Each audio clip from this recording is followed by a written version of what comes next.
So my name is 𝘀𝘂𝗱-𝗀𝗀𝗀𝗀𝗀. I'm the director of the Centre d'études et de recherche sur l'Inde, l'Asie du Sud et sa diaspora, based here in Montreal, at l'Université du Québec à Montréal. Je suis très honoré, I'm really honored to open this conference series on, that is entitled à la fois autochtone et indien, réalité et enjeux Adivasi en territoire sud-asiatique. C'est une série ici de six événements à l'intérieur desquels il va y avoir 2 conférences. Alors, cette série se déploie tout le long de la saison d'automne. Il y a plus d'informations sur le site du CERIAS là, pour les conférences à venir. But the opening conference or discussion in this series is a discussion on Alpa Shah's book, le livre La jungle insurgée, plongée dans la guérilla naxalite en Inde, that was translated and recently published in French at les éditions Rue Dorion in 2022. So this book is quite a novelty because it explores the reality and the life of Naxalite in Jharkhand and Bihar. And Alpa Shah has spent many days following some of these groups or particular groups in between Jharkhand and Bihar. And this book is very rich in anthropological details. There's both the emic and the ethic perspective that is present, and it generates, I feel, a very dense reflection on notre positionnement en recherche and on methodology as well. So I'm very happy about this panel, a panel that is made of Dolores Chew. Dolores est professeure de sciences humaines au Collège Marianapolis. Elle coordonne à Marianapolis le programme d'arts libéraux, Liberal Arts. Elle est également associée de recherche à l'Institut Simone de Beauvoir à l'Université Concordia et elle est membre fondateur du South Asian Women's Community Center de Montréal. Également, il y aura Dominique Caouette, qui est professeur titulaire au département de sciences politiques à l'Université de Montréal. Dominique coordonne le pôle de recherche en études contemporaines et transdisciplinaires sur l'Asie du Sud-Est et le réseau d'études des dynamiques transnationales et l'action collective. Les recherches de Dominique Caouette portent essentiellement sur les mouvements sociaux, les réseaux transnationaux et géopolitiques de l'Asie du Sud-Est. Celles-ci ont mené, entre autres, à plusieurs articles et co-directions de revues et d'ouvrages, dont Agrarian Angst and Rural Resistance in Contemporary Southeast Asia, Solidarities Beyond Borders, Transnationalizing Women's Movement, en 2010 à UBC, Beyond Colonialism, Development and Globalization, et je vais m'arrêter ici. Finalement, Alpa Shah, l'autrice du livre, le livre de la jungle insurgée, est professeure d'anthropologie au London School of Economics. Elle est l'auteur, bien entendu, du livre en question ici, mais également In the Shadows of the State, Indigenous Politics, Environmentalism and Insurgency in Jharkhand, India. And she is also a co-author of Ground Down by Growth, Tribe, Caste, Class, and Inequality in 21st Century India. So I'm truly grateful to all of the panelists, and without due delay, I will yield the microphone, so to speak, to Alpa for a few words of introduction. Okay, Imran, maybe, thank you. Can you hear me? Yeah, thank you. Thank you so much. Thank you for hosting this event, Mathieu, and such a fantastic series you have to follow. It's a real pleasure and an honor to be with you today to discuss what is happening in the Adivasi forests of eastern and central India, the indigenous peoples' lands, where long-standing left-wing insurgency also made its home for the last 30 years, called the Naxalites, also Marx, Lenin, and Mao inspired. I'm just really grateful to Dolores Chew and to Dominique Caouette for joining us today. In fact, the book that we discussed today, which in English was called Night March Among India's Revolutionary Guerillas, and in French has the fantastic title, I think, Le Livre de la Jungle Insurgée, which is obviously a take on Kipling. You know, it's basically yeah, it's a kind of subversion of Kipling, I guess. And I'm not responsible for that title at all. The title I owe to the person who took this project of French translation as a passion project, Nike Descan, at l'Éditions Rue in Paris, who decided that she read the book, the English version, and decided it had to be translated for French audiences in France. But then, of course, it's so relevant to Indigenous peoples' issues and movements in Canada. So I'm so grateful that we also have Claude Griot, who took on the edition in Canada, you know, the French translation at Éditions Rue Dorion. So what I'm particularly grateful for is Dolores and Dominique being here today, because in fact they are part of a making of this book. This book has had a very, very long gestation. It's based on living for 4.5 years amongst Adivasi indigenous people in the eastern Indian state of Jharkhand, but also traveling around into different parts of the country. And as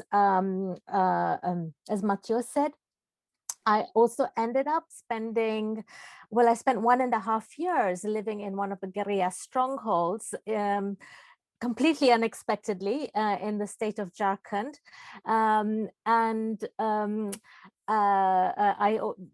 This meant that I ended up spending a lot of time also with the Naxalite guerrilla, something I never expected to do.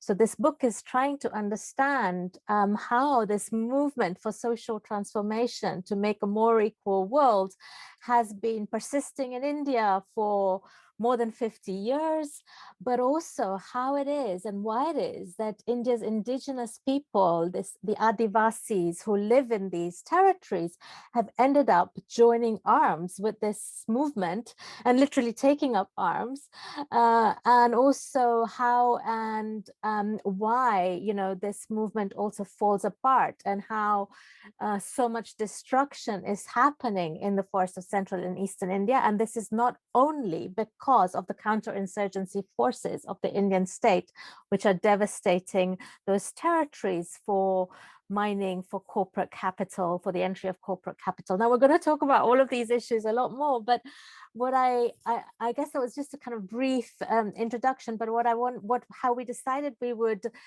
carry out this conversation was that Dolores and Dominique we would enter a dialogue together about it, and I would, so that we don't have a kind of staged presentation, and also you in the audience can feel feel free to put questions in the chat and to join in when you want. Dolores actually, when I came back from the forests of Jharkhand in 2010 back to England after having spent most of 2008 to 2010 in those forests at the peak of counterinsurgency operations, I was trying to work out, you know, what it all meant, like what I had experienced, this intense time I had had. And Dolores, I bumped into her. I think it was at Historical Materialism Conference in must have been 2010 itself. I think in at SOAS here in London, and we ended up kind of hitting it off and chatting about the issues. And I said, "Oh, I'm coming over to Montreal." And she said, "Come, you know, come and present some of this work." And I was like, "Oh, I'm feeling very shy about presenting it because I haven't worked it out."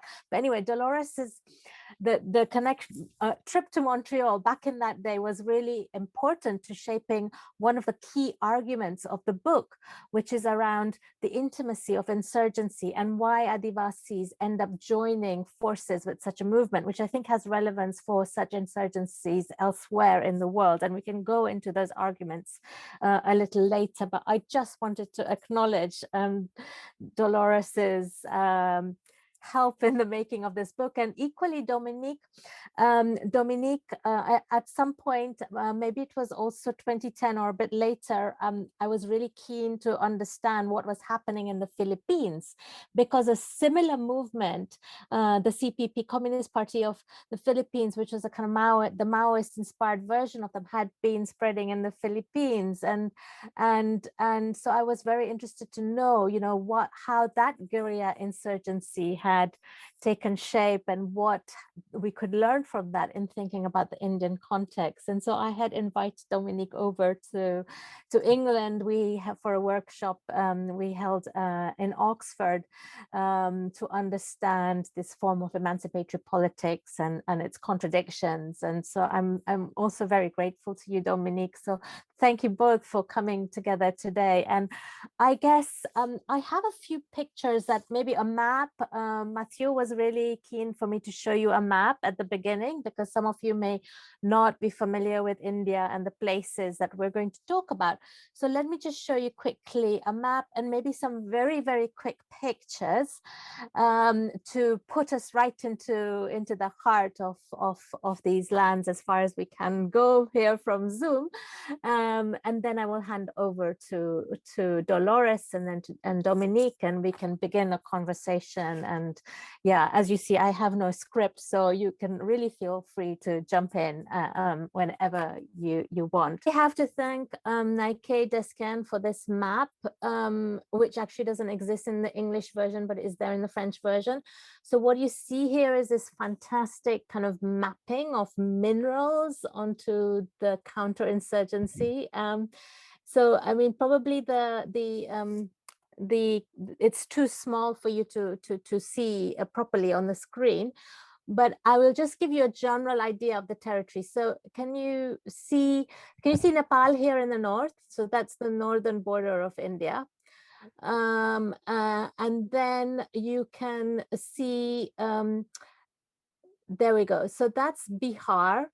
That below that is this area just below that, where you see a lot of these dots. That's Jharkhand, where I was living. Neighboring that, below that, is Chhattisgarh, the state of Chhattisgarh, and to the side of that is Orissa, and below Chhattisgarh is Telangana.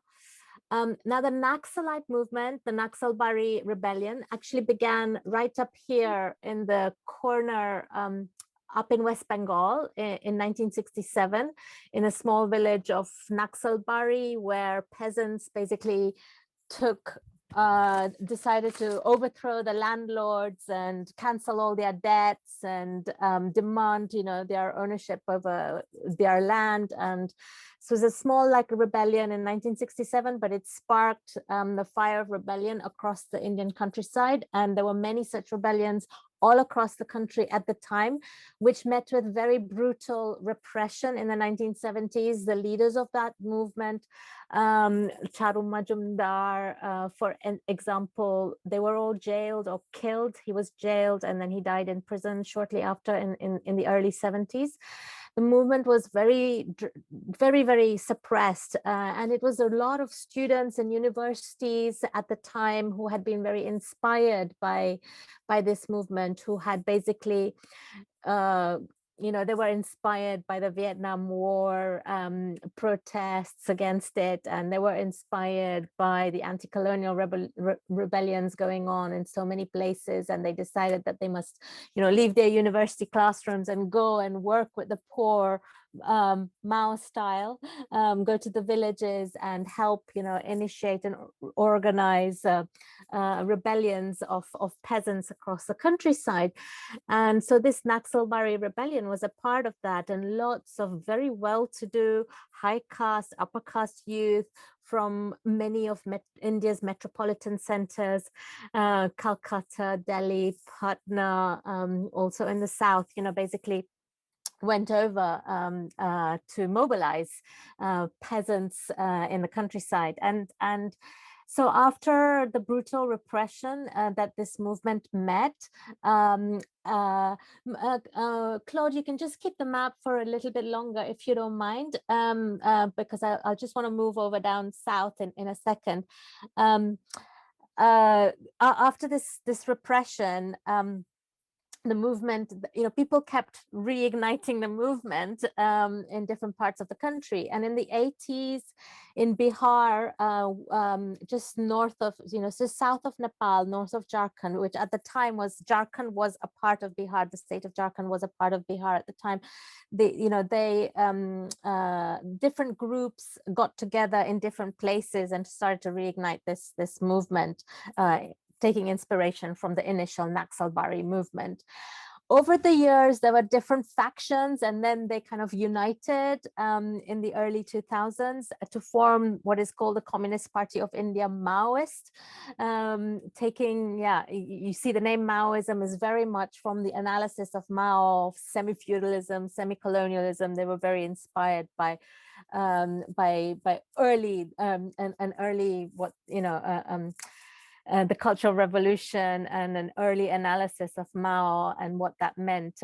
Especially, I don't know how many of you are experts here in Marxist theory, but this was like a key tension between Leninism and Maoism, which enabled peasants to mobilize struggles as opposed to workers. We can go into the nuances of all of this if you're interested, but here I just want to move on to what is happening in the present day. So the movement kept getting repressed, but then also kept rising up again. But in the 2000s, it united across the country to form the Communist Party of India, Maoist, and they decided that they would, unite forces and try and create a movement running over from Nepal, going south into Kerala. So all across this kind of corridor that you see here, which was called by the security forces as the Red Corridor. And at the same time, India had in the 1990s liberalized its economy and opened up to multinational corporations to enter these areas.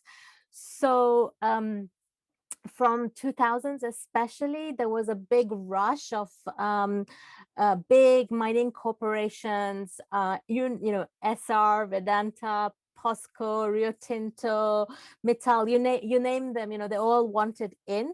But most of these lands in these areas which the guerrillas made their homes are also the homes of India's Adivasis. These are forested territories, hilly territories, all of these parts of central and eastern India. And so at some point, the guerrillas were getting wiped out in the agricultural plains in the rice fields. So they thought, they read their Sheh and they read their Mao, and they said, let's kind of go into these forested areas where we have better terrain. And so they found themselves living amongst the Adivasis. And then also became the lands that the multinational corporations wanted to get into, because India's richest mineral ore reserves lie in these areas, in these hills. So a brutal counterinsurgency operations were declared to wipe out the guerrillas. And from 2008, something called Operation Green Hunt began. And so you can see this map shows you these territories where there are both minerals, but also it maps onto all the Naxal the violence or the Naxal violence. Anyway, maybe we can stop sharing this map, but Claude, but anyway, you have a kind of general area. So this is Jharkhand where I was, and I mean I traveled around most of these areas. But so the guerrillas were spread out across this territory in mapping onto the Adivasi areas, which map onto the forests and hills. Underneath lie some of India's greatest mineral resources. And I, as an anthropologist, had lived in these areas from 1999. I was doing my PhD research, and then I was, I'd been going, that time I was there for 2.5 years. I'm an anthropologist, so we do this kind of very long, deep, embedded participant observation, living amongst the people you're writing about. And then I kept going back and forth, and then I ended up going back there in 2008. I didn't plan to do it when the counterinsurgency operations began, but that's how it turned out. So the counterinsurgency operations the operations began as I went into those forests again for a planned period of 1.5 years of field research living amongst Adivasis. And that's how this book unintentionally came about. Dolores, over to you. I've spoken far too long. No, that's perfect. And thank you so much for your generosity in that. I've been a kind of a catalyst. I think that's very, very generous of you, Alpa, but that's something that comes across so much in your writing, that generosity. I also want to say, I mean, not just because the book is about Adivasis, but I'm speaking to you today from Jurjaga, which is the 𝘀𝗱𝗀𝗃𝗃 name for the island of Montreal. And Montreal is on the unceded lands of the 𝘀𝗀𝗃𝗃, or the Mohawk territory. So, I mean, it's so relevant also that we are talking about your observations among the Adivasis. And that was something that struck me as I was reading your book, because it's very clear from what you say in this book that this is not written as an academic text. However, your participant observation methodology is very strong there. And the fact that you do not resist sort of keeping that third person positionality. And that's something that some of us who are involved more recently in decolonizing methodology here, as we are trying to work towards, have become so aware of this, making yourself present because you are there, and explaining who you are, where you come from, and your vulnerabilities. So, I mean, it's a fantastic book. For those of you who haven't yet read it, please get a copy and read it.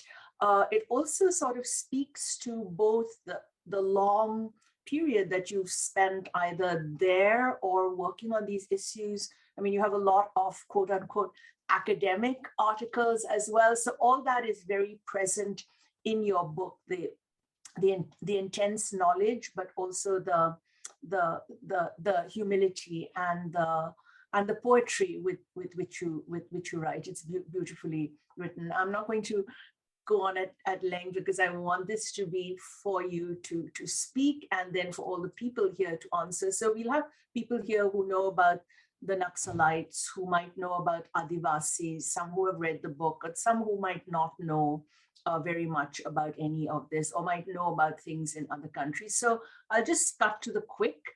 And the title of your book in English is Night March Among India's Revolutionary Guerrillas. So perhaps you could tell us what the Night March was and how it came about.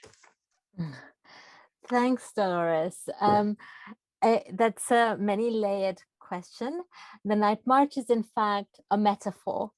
It's a metaphor for this movement and how people come together in it and how it falls apart, how people from very different backgrounds, high caste leaders, Adivasi foot soldiers, and foot soldiers of different kinds, who come from the same background but end up doing very different things within this movement. And also, of course, one of the key things I'm really interested in is both class and indigeneity, but also gender relations and how those intersect with class struggle in this book. So Night March is a kind of metaphor, and it's a metaphor for for this movement and how it falls apart. But literally, what it is actually a march that I did over 7 nights with a guerrilla platoon, traveling from one part of the country, from territories in Jharkhand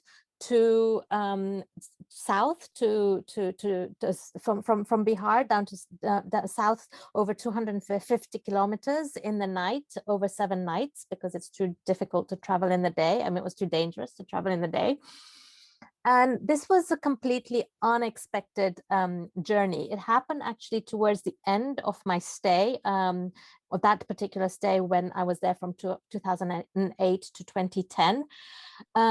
I had unexpectedly started to, try to understand this movement and spend a lot of time by that time with the guerrillas in Jharkhand, in what they considered one of their 2 guerrilla strongholds in the country, the other one being in Chhattisgarh, in the neighboring state of Chhattisgarh, in the Bastar Dandakaranya region, and this one in Jharkhand. So I was living there. I was living in an Adivasi village with an Adivasi woman, but the guerrillas were in the forest, so they kept moving all the time. So they never stayed for more than a few nights in the same place, usually not more than a night, because of these security operations. They weren't safe, they had to keep moving.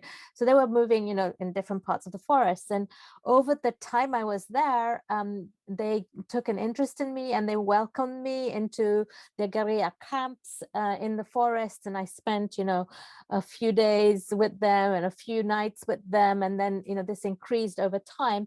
And then I started interviewing and speaking to people at all levels, from the foot soldiers right up to the hierarchies. And then I started interviewing people, about the movement and its history. And then there was this one leader who I hadn't been able to interview at all, who I knew was very crucial to understand a particular history of that movement.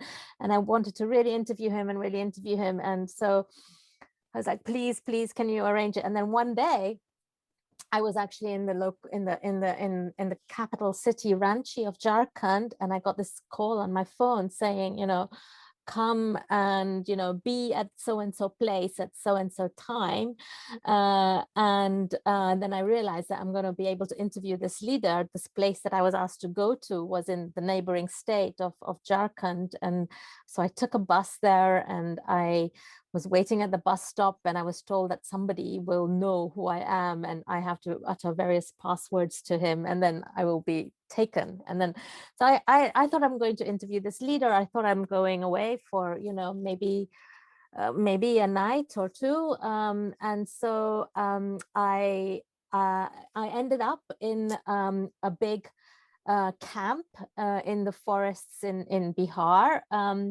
where the guerrillas were having like a kind of 5-yearly meeting of all the neighboring, of all the regions around, all the guerrillas from different regions around them were coming together in their kind of 5-year annual, 5-yearly kind of, let's have a look at what we've done over the last 5 years and what we're going to do, like the planning meetings. So so there was this leader who I wanted to interview, and I did interview him, which those of you who read the book will discover wasn't the most exciting. But but what happened is, when I was there, I realized that there was a platoon that was a guerrilla platoon, which was going to be returning to the areas in Jharkhand where I lived. And so I was like, please, can I go back with you? I want to travel with you. I want to do this journey on foot like you do. You do it all the time. That's the one part of the journey, of the experience of being in this movement that I haven't yet had. I mean, I'd walked with them many times in their strongholds, but this would be going over territory that they didn't control over a long period of time. And so I said, please, can I go? And anyway, then one day this box arrived. This is, so remember, we are in this camp, right? So it's like it's a completely mobile camp. Once it's over, it'll be dismantled like within a few hours, and you wouldn't be able to trace up its presence at all in the forest. But anyway, one day we were in these tents, and most of the time they just slept under the stars, or we slept under the stars, but because of this camp they had a bit more of an infrastructure. And these shoes arrived, and then I realized that, you know, I opened this box and there were these shoes in it, and then I realized that, yeah, they're letting me go with them, because I had come with just sandals, and you know, it's just so I ended up with this platoon of 30 men. I was the only woman and the only person not carrying a gun, the only non-combatant. And we marched over 250 kilometers, were joined by other platoons over the period of time. Other people came, and yeah, it was completely exhausting, but it gave me an insight into what they do all the time. And then when I returned, I mean, I didn't really know what to do with this. I didn't even know whether I could even talk about it. In fact, I made a BBC radio documentary shortly after, in May 2010, shortly after I came back from Jharkhand. And, you know, my editor in the BBC was saying, well, you have to do something with that, you know, march. And I was like, I didn't even feel I could talk about it at that point. So I didn't even go into that documentary. But then over the years, I realized that actually it was really crucial. And what had happened over the course of that march was also itself a metaphor for, was a metaphor for what happened in the movement. And so this march is basically, it's a literary device in the book, but it's real. I mean, I went on it. I mean, everything in the book is real. Of course, I anonymized to protect my informants. We can talk about that at some point. But yeah, so the book is set in different parts, and you're on the march with me, and then you have these chapters which basically reveal different facets of the movement, whether it is renunciation, or whether it is the formation of traitors, or whether it is gender relations, and then what happens in between on the march is also, it's actually also reflective of what's happening in that analysis. As Dolores said, this is, you know, I wrote many academic articles to work out my analysis over many years. But then I realized that, in fact, what was happening in those jungles was so important. I couldn't confine it to just academic, you know, an academic book, which is read only by other academics. I had to reach as wide an audience as possible. And so but what was really important to me was to do that without dumbing down any of my academic analysis, right? So I wanted to make that accessible to a wider audience. And so for me, the march itself became a very useful narrative device. So you're with me on the march, and the march is not about me at all. You're with me because, you know, I want you to get to know all of these other people through me, and so over the course of the book, what is unveiled is the history of this movement, the history of the Adivasis in this area and how they end up joining the movement, and then all of the contradictions and tensions which unfold over the course of this journey. And, you know, several reviewers have picked up how actually it's like a kind of I mean, it gets more and more bleak as you go along, you know, and as the march unfolds, the story unfolds, and all the tensions and contradictions unfold. So yeah, so you can't read it like, I mean, those of you who are academics, you won't be able to read it like an academic text. There's no introduction that's going to lay out all the arguments. The arguments unfold over the course of the night march, and so the night march is basically this narrative device to help unveil a whole set of stories, a whole set of characters, and a whole analysis. Yeah, maybe I've said too much about what is this night march, but maybe I hope that gives you a flavor. Yeah, no, we knew when we were setting this up, like 1.5 hours is definitely not enough, but, you know, we have to kind of Zoom fatigue and everything. So I appreciate what you said in terms of writing it, but not necessarily dumbing it down. That was something that came across to me, how accessible the book was. I mean, you talk about, it's like a primer in mode of production and defining semi-feudal and semi-capitalist, and it's so easy to understand. I was thinking years ago, sitting in these study groups about the two-line struggle and dozing off, and here you've got it. It's amazing. So well done. And on that note also, like you were saying, talking about the Adivasis and being with them, something that comes across so clearly is it's not like a black and white Adivasis who are Maoists and that's it. The sort of fluidity and literally movement in and out. And that comes across also when, you know, you're talking about the people you lived with. And we wondered whether you could say something about them, you know, Seema, Somvari, Prashant, and also, you know, you've already mentioned, you know, you were one woman on the night march, women and gender, and then there's this personal interest I have of women in revolutionary struggles and the contradiction. So if you could say something about the central characters of the book and how you also use that to tease out this sort of fluidity and also gender aspects. Thanks so much, Dolores. Yeah. Yeah, just to say about the semi-feudalism capitalism thing, which, you know, you mentioned right at the start.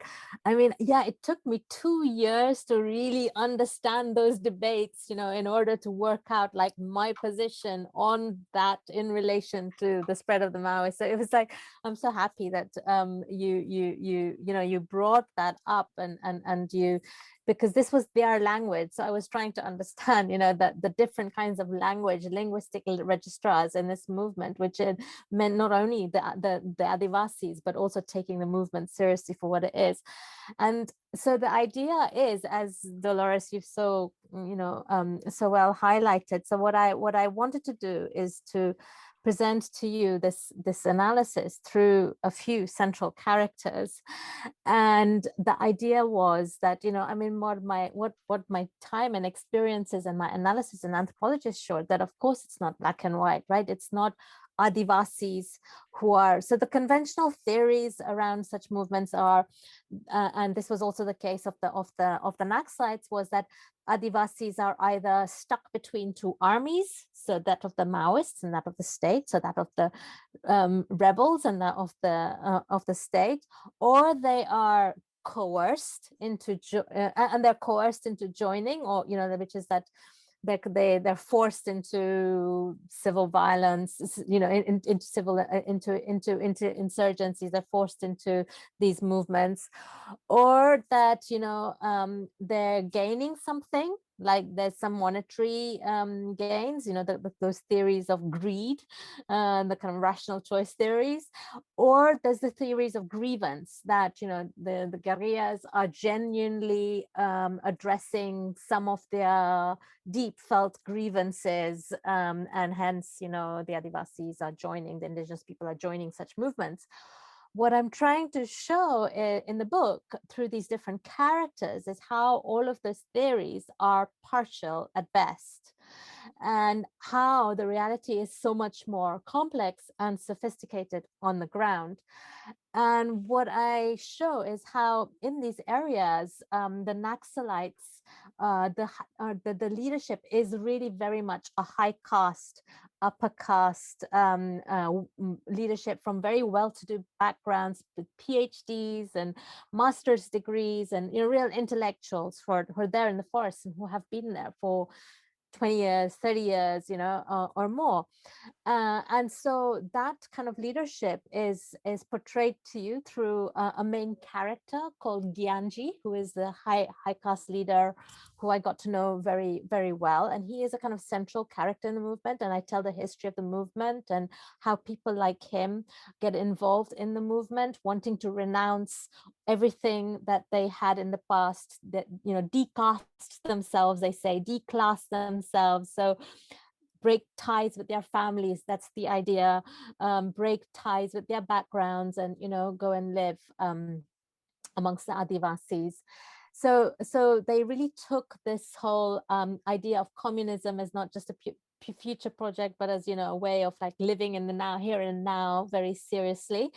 And that came with a kind of certain kind of egalitarian ethos, and treating indigenous people with a dignity and a respect that mostly indigenous people in Central and Eastern India have just not had from outsiders.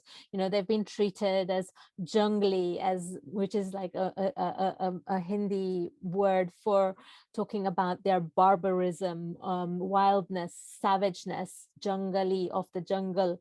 You know, really, yeah, a history of really horrific oppression against and exploitation against the indigenous people. And so these Naxalites came and they treated these people, you know, in the indigenous people with the dignity and self-respect, you know, and respect that they hadn't like seen in the past. And that enabled them to enter those Adivasi houses. And over time, by the time I got there, the Naxalite guerrilla armies were almost like another home for many indigenous people.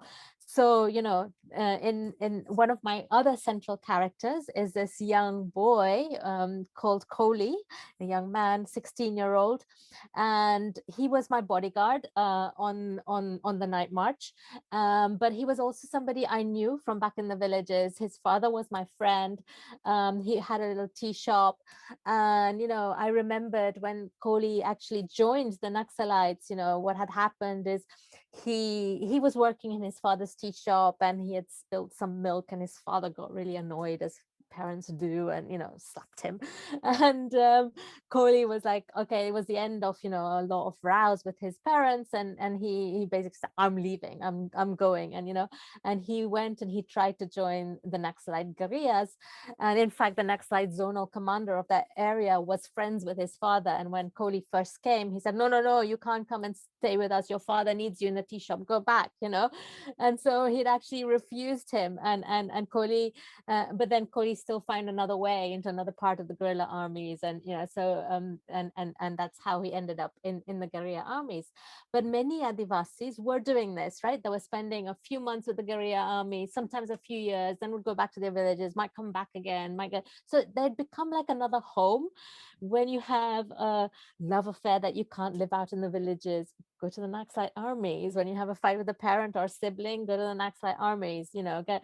And over time, there were some who got, you know, who got more involved in the ideals of the Naxalites, and who rose up the hierarchy for all kinds of different reasons. But at the same time, yeah, so this is what I was saying about the intimacy of insurgency when we started off. You know, I think this showed me a whole kind of nuance to how and why people join such movements. So 𝘀𝗀𝗀𝗀𝗀𝗀𝗀 is another is another character of the book, and there's another man like 𝘀𝗀𝗀𝗀𝗀𝗀 called Vikas, who joined initially for very similar reasons but ended up staying in the movement.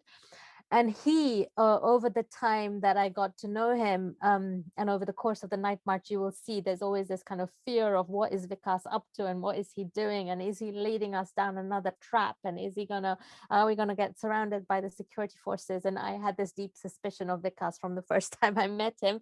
You know, and you'll hear about all of these encounters, and you'll read about them in the book. But for me, Vikas was also he was also an Adivasi, also from a very similar background to 𝘀𝗀𝗀𝗀𝗀𝗀, but he in the end ends up being in the guerrilla armies because he is actually earning from the armies. He is pocketing away slowly some of those resources which are meant to be shared for the public good into his private purse, and you know, building a house for himself, a big house in the city, has got a fancy car, you know, he's got a second wife, and you know, and he's like, so, and he is what Gyanji, the high caste leader, calls, you know, the Frankenstein's monster. He, you know, looking at Mary Shelley's Frankenstein's monster, and how, you know, you created something that's actually destroying itself and destroying you in that process, you know. And so you've got Vikas, and so a lot, you know, a whole section of the book is looking at the relations between capitalism and the state, and the entry and how that, you know, works out through vikas, which undermines the whole semi-feudalism analysis. But I mean, I don't say it in those terms, you know, but that's what's going on actually in the book. And then, of course, there's one of the key things that you're particularly interested in, Dolores, is gender, and so there is a whole section at the end of the book on which begins with the woman I shared, who shared her house with me, whose house I lived in, Somvari, who is an Adivasi woman who lives in the villages. She is like everybody else connected to the Naxalites in the sense that, you know, almost everybody has had friends or neighbors or family members who have spent some time with the Naxalite armies. You know, they're so kind of embedded in those areas that, you know, there was a lot of flow in and out of those armies. So Somvari herself is very, very skeptical of the Naxalites. She's experienced a very dark side of the Naxalite well-meaning endeavors around, especially the thing that I focus on is alcohol, anti-alcohol campaigns.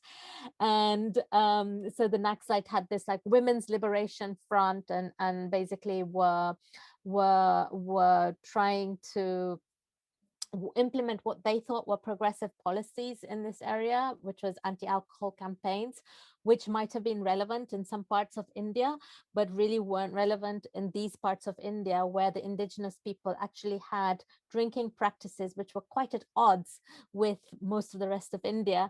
So in these Adivasi villages, indigenous people like drink homemade brew, rice beer, and wine made from the mahua flower is sacred. And, you know, the first drops are always poured on the ground for your ancestors, and you always share, you know, you always welcome guests with haria or mahua that you have made in your home, and you don't drink secretly in behind closed curtains and or in exclusive circles. Drinking is a collective exercise and experience. You know, you share what you have with whoever is there. Men and women openly drink together. So it's a kind of it's part of the whole egalitarian ethos of the Adivasis. And of course, you know, the Naxalite women's wing was formed around other kinds of drinking practices in India, which are notoriously, you know, men drinking behind closed curtains by themselves, leading to a lot of domestic violence. And so they had formed these policies around that. And so you have these women who started coming to Somvari's house, who were armed and who would basically, you know, took all her drinking pots out of her house and smashed them all. And, you know, this anti-alcohol campaigns, which were against the production and the consumption of alcohol in these areas. So through Somvari, I analyze all of these gender tensions, how, you know, the higher caste, upper class women's ideas of what is happening in these areas around gender relations is actually quite removed from what the indigenous women themselves are experiencing. So there is not only the intersection of class and caste, but also within that gender, but not, and also within gender, there is a kind of class differences in different kind of attitudes. So it's a kind of multi-layered intersectional analysis of what's happening, which is told to you through the very simple story of my relationship with Somvari and these anti-alcohol campaigns, and going to, you know, women's liberation 8th of March days to celebrate Clara Zetkin in those forests, like you know, which is what happened on the 8th of March when I was there. So yeah, so I hope that gives you some kind of a flavor of the different characters and what's at stake, and what unfolds, the kinds of contradictions which unfold in the book. Yeah. Sorry, absolutely. And that whole question of like non-indigenous sort of understanding of how patriarchy works being imposed on indigenous communities, and it resonated with experiences that happened over here. There's so much more to say, and one of the things that I had noted was that in the your preface to the French edition, which has come out several years after the English, you add on what has been happening in India now with Bhima Koregaon and urban Maoists, and that's another aspect in terms of the work that you're doing. It's not sort of isolated, the anthropologist who goes and does a participant observation and writes this really interesting book, but it is engaged and ongoing. And on that note, I think I'm going to give it to Dominique now, because he has some really interesting points that I think he'd like you to elaborate on. So on our call, we have some people who are academically engaged, students doing research methodologies, etc. So Dominique, please. Yeah, thank you. I think this is very, very interesting. I mean, I read it and I have echoes of my own research in the Philippines. The CPP, Communist Party of the Philippines, the New People's Army, just started the year after. So with the Naxalite, these are the two ongoing insurgency movement that are based in the countryside, which share analysis also on some new feudalism inspired by Mao.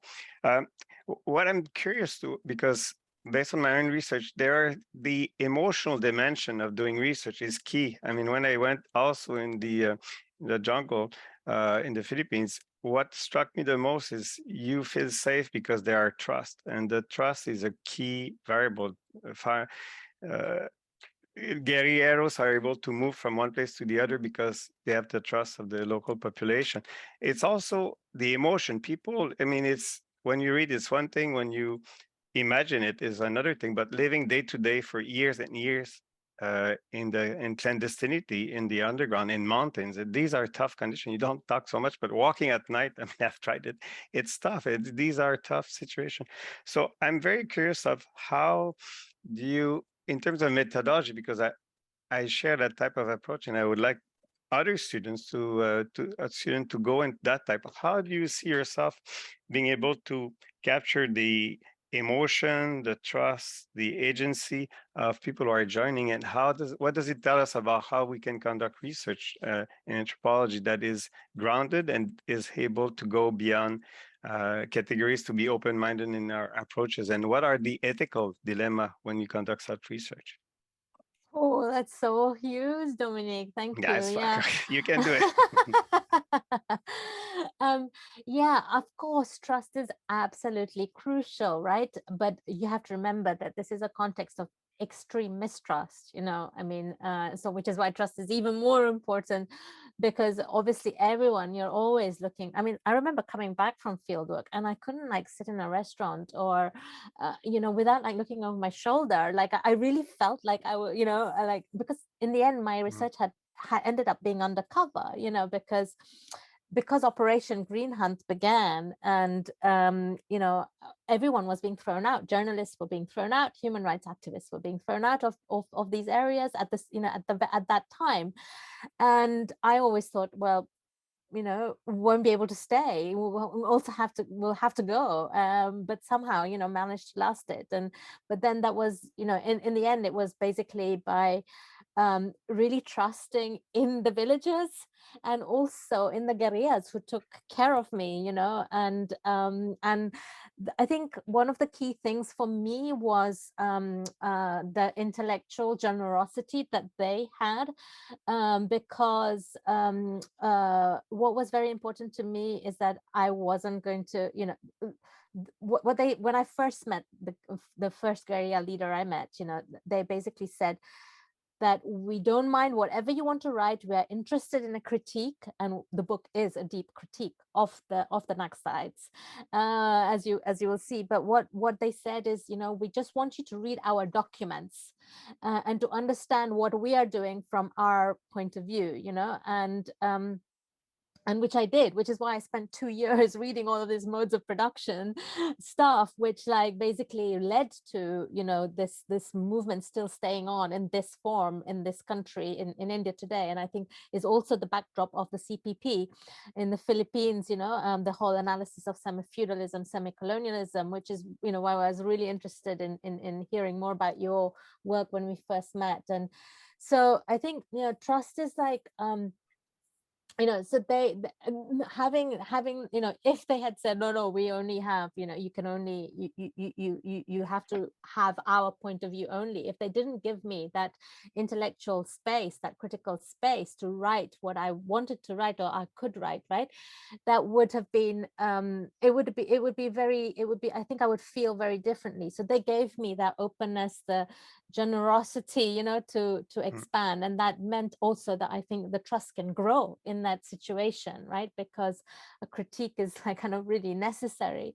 So yeah, in terms of doing research of this kind, I mean, I'm trained as an anthropologist in a very traditional department, that the place where ethnography was kind of, born, this method that we use, where, it's basically the idea is that you have to take people that you are working on so seriously that you must live with them, not for a day or two or a month or few weeks, but over years, and you must learn their local languages, and you must. So what I'm doing, in fact, is part of that tradition which has come down from Malinowski into anthropology today, and been used in all kinds of different ways to do very different kinds of things. And so I see what I'm doing, as keeping basically that tradition alive, which I think is actually not something unique.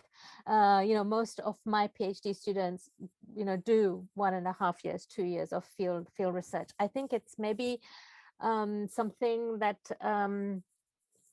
it's under a lot of stress and strain. We can talk about this maybe another time, but it's nice to see, different disciplines taking more of an interest in it now. Geography, political science, your discipline. But I think that we kind of really need this approach to take seriously people's points of view, their own perspectives.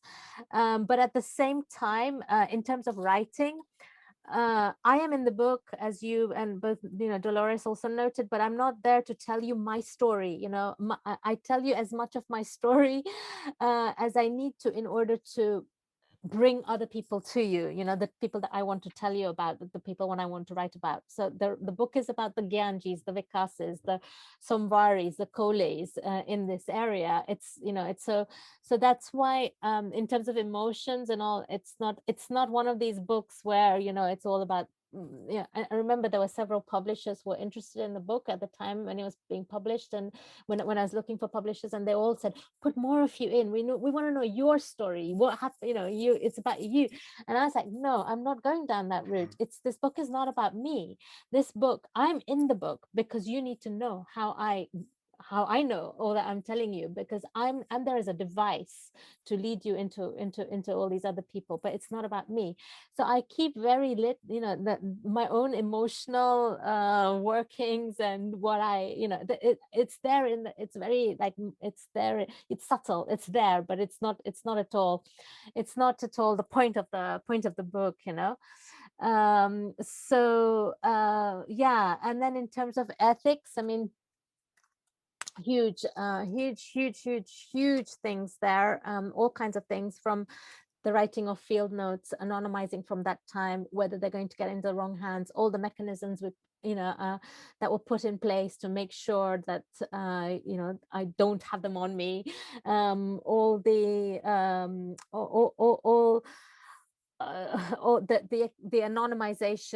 anonymizing, because it's not just names and places that you have to anonymize. In certain cases, these are people who are in jail, that are being persecuted by the state, so being anonymizing to the degree that they cannot be, that you cannot know who the person is.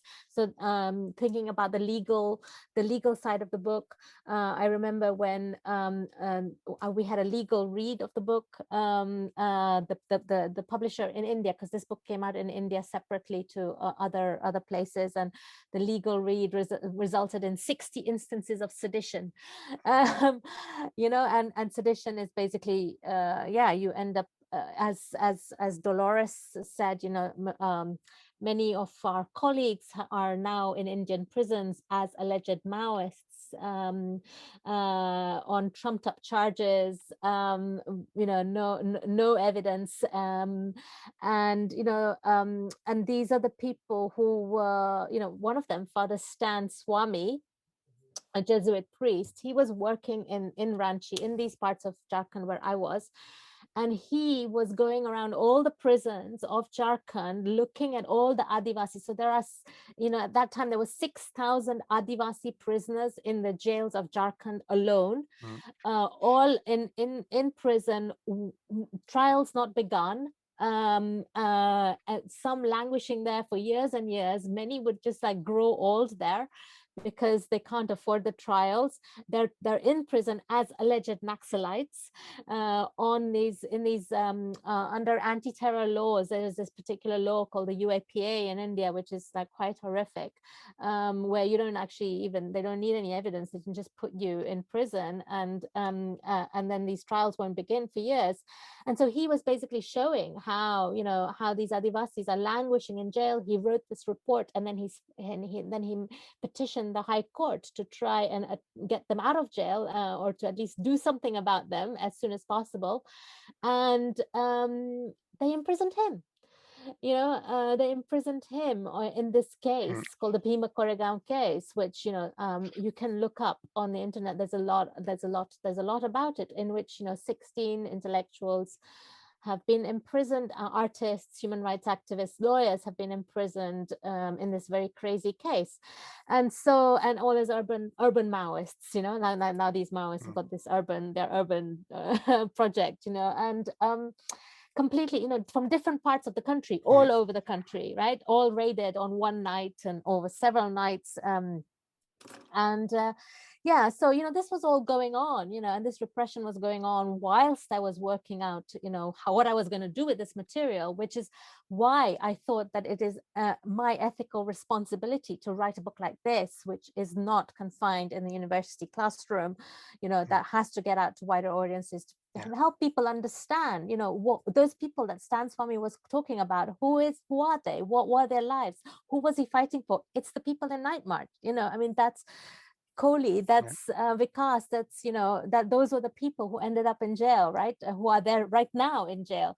So as you say, there are so many kind of different levels of ethical and considerations, from the making of the research itself, from carrying it out to the writing itself, and of course it continues now. So thank you. Thank you. I'm conscious of the time, and this is a conversation among ourselves, not just Dolores, Mathieu, and I, but with you. But also, I'd like to, I guess, if Mathieu agrees, to open the floor so that people can join in and have a true multiple conversation. Thanks. Firoz, thanks so much for posting the various details of the 𝘀𝘂𝗱-𝗀𝗀𝗀𝗀 case, and also Gustave Massaya's review of the French edition. Yeah, thank you. I appreciate that. Yeah. Well, thank you very much, Dominique, Dolores, and of course, Alpa, for this brief conversation. But time is really running. We have about 20 minutes left. What I suggest maybe is that we take a few questions at a time, maybe 2 or 3 questions, and Alpa, maybe you can give it a try to answer them briefly, so we can try to tackle a few of them before 1:30. So I would invite you to raise your hands if you have I'd love to hear from all of you. Yeah, just feel free. Yes, Anouk.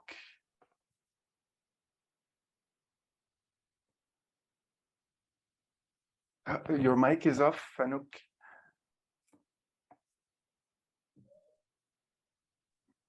Here. Very good. All right.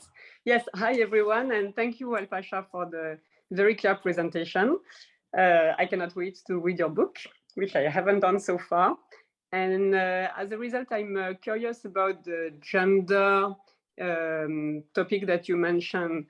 There's a contrast between your presence in the guerrilla as a woman and the absence of other women at large. And I was curious about the position of the Naxalites in terms of women's rights in general, but also as far as Adivasis are concerned. Yeah. If I may, and maybe hook my question on Anouk's, because you also discuss Alpa renunciation, asceticism, and you said that to a certain extent, Naxalite movement required this type of engagement and renunciation from their members.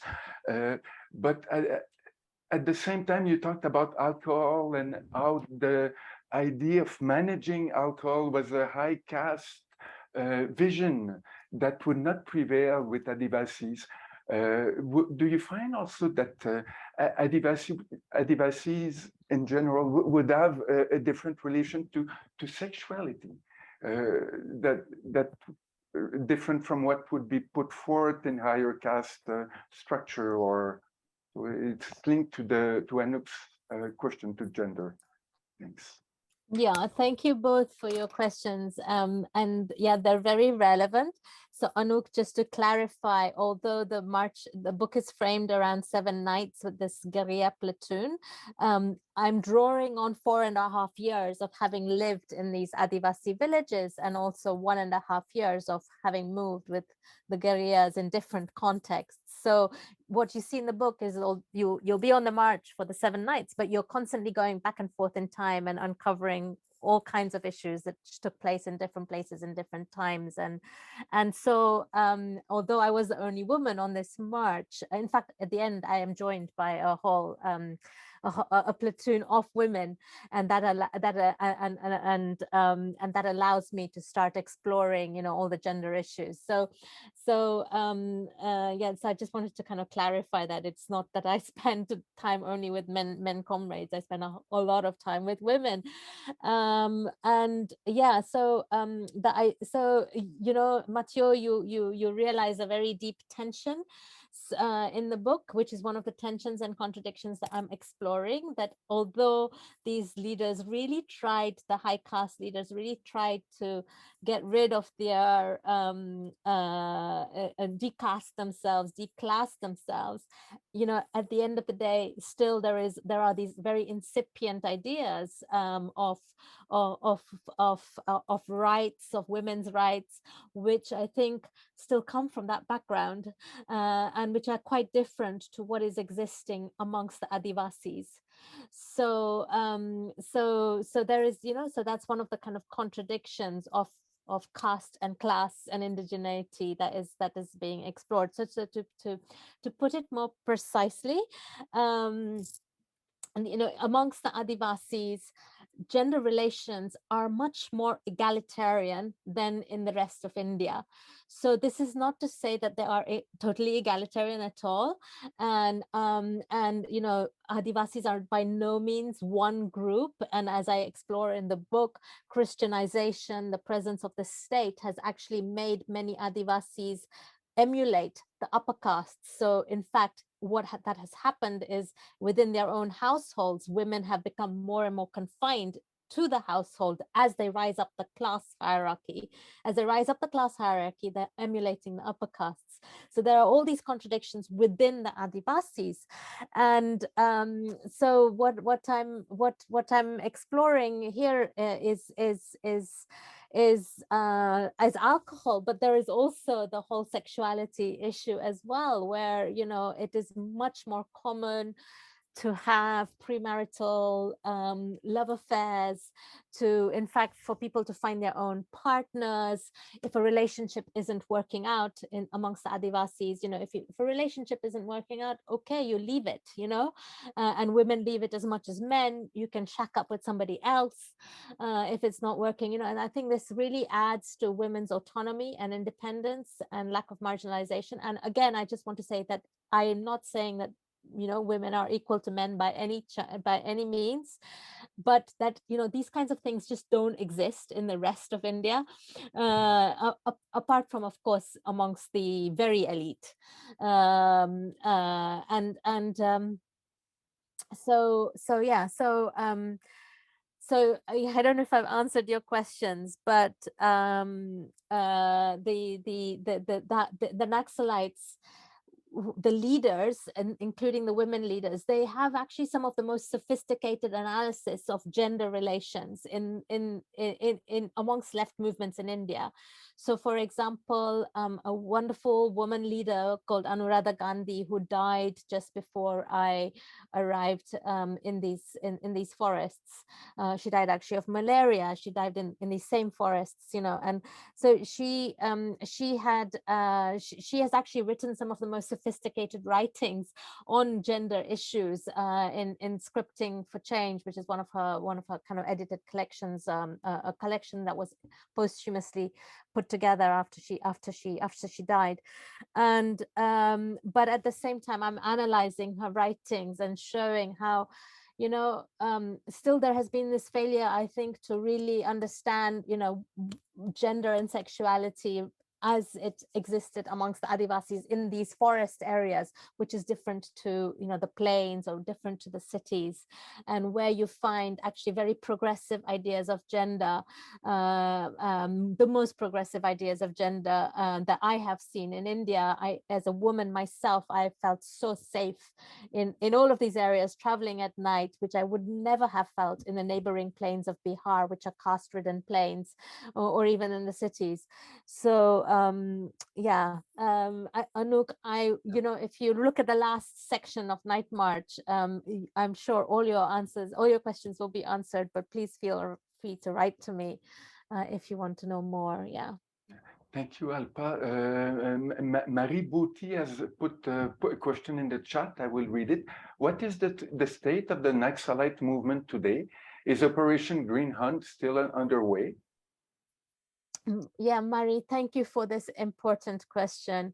So the counterinsurgency operations are very much in force.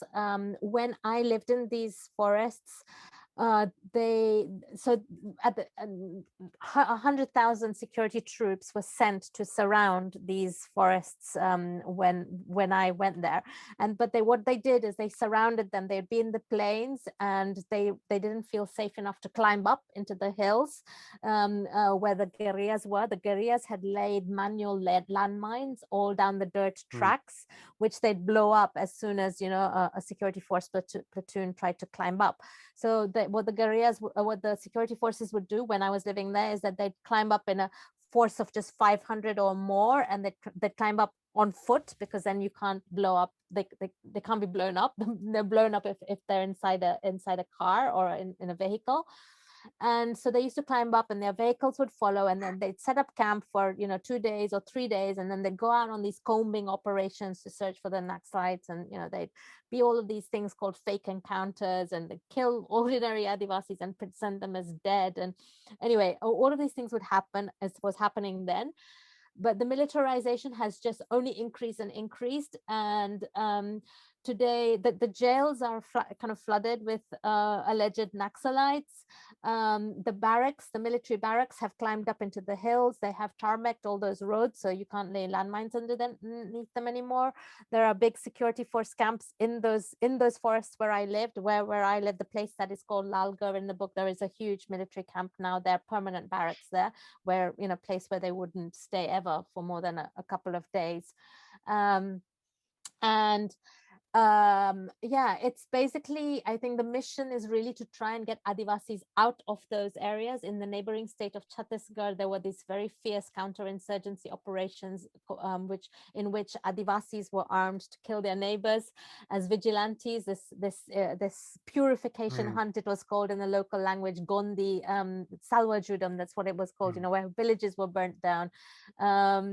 Women raped. And so these kinds of operations have kind of, you know, over the years intensified and succeeded. The Naxalites are, you know, in very small pockets now. And not only have they intensified in the hills, anybody who has been trying to raise questions about the police and state brutality in these areas, like Father Stan Swami, who I spoke about earlier, have themselves been imprisoned. The people who were, you know, holding the state to account for encounters, these fake encounters in which innocent Adivasis were killed, those people have been put in prison. So this is a very, very live issue. The Naxalites are really on their kind of back foot. They clearly need a complete rethinking of everything that they're doing, but there's no time to do it. So they're just on a, you know, on the defensive. The state forces are basically, I think that it's very clear that these lands need to be cleared for the mining corporations, and this is a great way to do it. Yeah. Thank you, Alpa. Any other questions? Anouk again, but maybe if someone else has a question. No, then Anouk, please do. Yes, And, sorry. 𝘀𝗀𝗀𝗀𝗀 afterwards. Yes, I'm curious about the presence of the church, of Christian church in these areas in Jharkhand, in Bihar, West Bengal, and whether the church is in competition with the Naxalites to kind of defend the interests of the Adivasis, because there is some kind of convergence in the sense that they are against the social hierarchy of the castes. So what is the connection between the church and the Naxalites? Okay, Thank Alpa, you for this excellent question. Yeah, it would take a few more. Yeah. If we could take 𝘀𝗀𝗀𝗀𝗀's question as well, and maybe Serge Granger. Yeah. So, I am Mrityunjoy Mohanty from Calcutta in India. Thank you for a wonderful presentation. Let me pose to you one of the issues that you pose in your book from a slightly different standpoint. One of the things that you raise is the tension between the Naxalites and Adivasi populations in terms of Adivasi agency, right? That Naxalite movements, which are upper caste, tend to impose views that don't quite sit very well, or don't understand Adivasi worldviews very well, and the tensions around that. But one of the things that's also happened in the last 15, 20 years is in the political mainstream, not necessarily political parties, but in the political mainstream, the claiming of Adivasi agency around issues related to land and issues related to forests. So some of the most successful movements against big industrial groups wanting to acquire land has been led by Adivasi groups as a part of these, which are not necessarily led by Naxalite groups. Now, the question I wanted to put to you is this. So if we look at Naxalite movements operating within Adivasi areas, and we look at Adivasis claiming agency around their land and forests, is there anywhere that these two meet? Is there a tension between them? Do they feed off each other? Or are they completely at odds? Well, maybe Alpa, you could answer 𝘀𝗀𝗀𝗀𝗀's question briefly, and then come back to Anouk's on the church. And after a word, thank you. we take Serge. This is such an excellent question, right?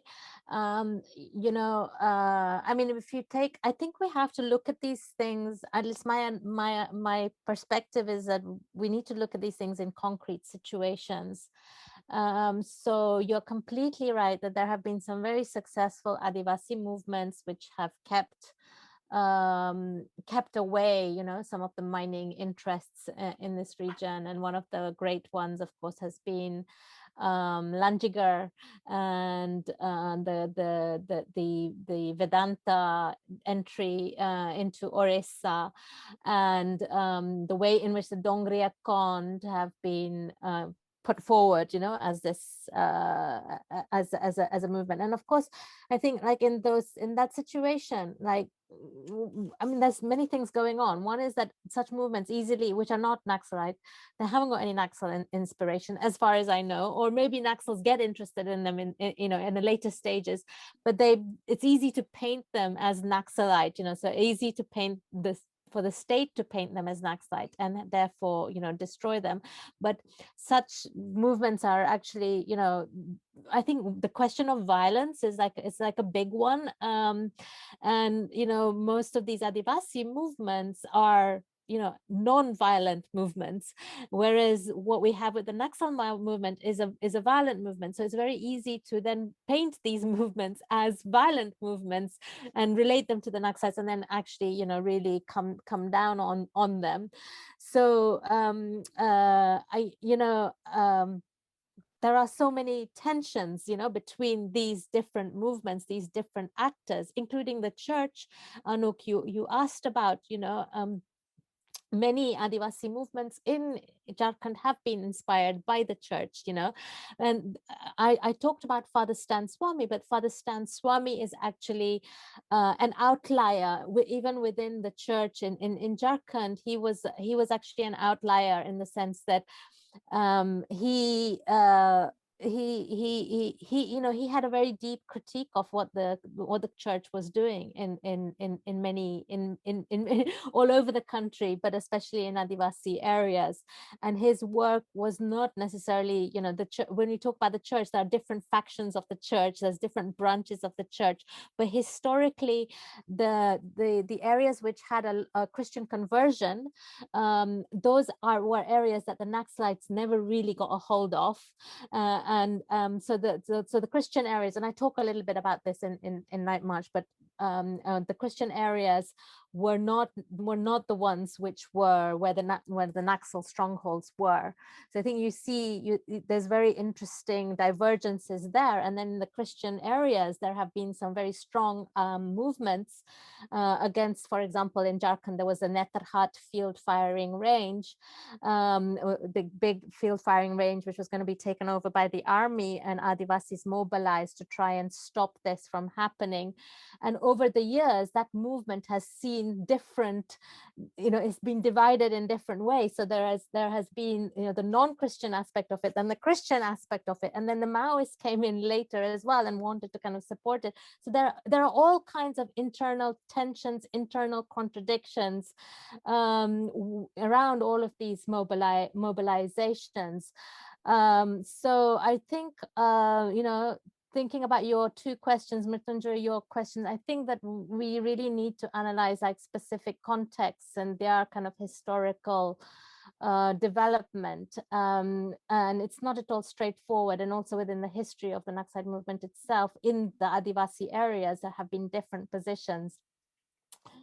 So yeah, more complicated than it seems at first sight. Yeah, thank you. Yeah, and you're in Calcutta. I just wanted to say that the Bengali translation of the book has just come out, or is just coming out. So I think it's going to be launched this weekend or next weekend. Well, I can send you details of that. Next, I'll put it around the circuit.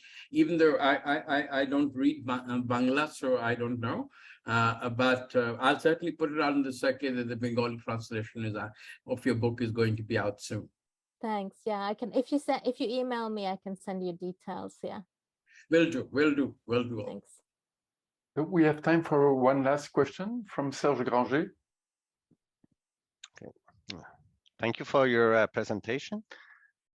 And it sounds like the theology of liberation when you talk about the inclusion of the church in the movement. But my question is basically, is there a difference between BJP and National Congress policy towards the Naxalite? Very, very interesting and a very important question. No is one word, but of course it is more sophisticated than that. So I think many of the policies that are being used now against the Naxalites actually came about during the Congress regime. So these operations were all under, initiated initially by Manmohan Singh, who became chief minister under Congress, when he was also finance minister. So it was the mining interests, the liberalization of the economy, the mining interests, the use of anti-terror laws, the UAPA, which is being used now, that was all done under Congress. The persecution of Adivasis began in that time. The intellectuals, like now that we see what we see right now, that also the 𝘀𝗂𝗱𝗀𝗀𝗂𝗲 case, which we've been talking about, if you look at what happened in these areas, it was happening there before. There was a famous case of Binayak Sen, a pediatrician who was also heading the People's Union of Civil Liberties, which was challenging things like the counterinsurgency operations of the Salwa Judum in Chhattisgarh under Congress. He, that was all in the Congress period when he was then jailed as an alleged Naxalite, So all of these things, Ajay TG, a local filmmaker who he was close to, also jailed in that period. So all of these things happened under Congress. So I think there is a deep continuity between what is happening now and what was happening under Congress. And at the root of this is the corporate interests of mining, and the policies are really the same. The way in which neoliberal globalization is actually taking root in India, doesn't matter which government it is, it's the same. I think what's different now is the kind of extent, the audacity of the way in which so many people are being, branded urban Naxalites and put in jail, the way in which any form of dissent is being of any kind is being, branded as Naxalite, and people are being, charges filed against them, and jail is so I think the kind of level of persecution and the extent of it is definitely different. And I'm really keen. I mean, there's other people who will in this audience who will have, I think, more astute reflections on it than me. But my feeling is no, it's not different. It's the scale of it which is different, But yes, it's not different. Thank you. Yeah. Well, we do have to conclude this very stimulating panel. I wish, to express my sincere gratitude to Alpa to be so generous of her time and of her experience today, and also Dominique and Dolores. Thank you very much.